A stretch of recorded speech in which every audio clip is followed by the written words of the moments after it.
వచ్చిందన్నమాట. అండ్ ఇంకొక ఆడియో ఏంటి అని చెప్పేసి అనుకుంటే, అంటే అక్క వచ్చేసి వాస్తవానికి మగాళ్ళు తప్పు చేస్తారు అండ్ మగాళ్ళు ఏదో ఒక మెసేజ్ చేస్తారు, ఇంకేదో చేస్తారని చెప్పేసి ఆల్రెడీ ప్రిపేర్ అయి ఉన్నాను కాబట్టి నేను కేవలం మగాళ్ళని మాత్రమే ఇలా తిడతాను అండ్ మగాళ్ళని మాత్రమే వేసుకుంటాను అని చెప్పేసి ఆవిడ అనుకుంటోంది.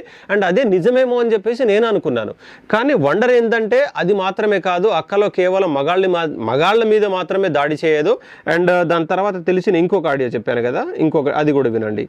ఇంకొక ఆడియో ఏమని వచ్చిందనంటే, కేవలం మగాళ్ళని మాత్రమే కాదు ఆడోళ్ళని కూడా ఒక రేంజ్లో వేసుకుంటుంది అక్క అని చెప్పేసి ఇక్కడ తెలిసిందన్నమాట. అండ్ ఆ ఆడియో కూడా మీరు వినండి. ఈ తక్కువ ప్రైస్ కూడా నువ్వు భరించలేను, high cost, too much cost, expensive అంటున్నావు అంటే ఈ దరిద్రం ఏ రేంజ్ లో ఉందో నేను అర్థం చేసుకోగలను. నా మాటిని 4 ఇళ్లలో చూసుకుని పాస్ పని చేసుకుని బతుక్కో. విన్నారా అసలు ఎట్లా అంటే, అరే అక్క పచ్చడి లీస్ట్ ఒకటి పంపించావు నువ్వు, ఆ రేంజ్లో ఉందేంటి అని చెప్పేసి అడిగిన దానికి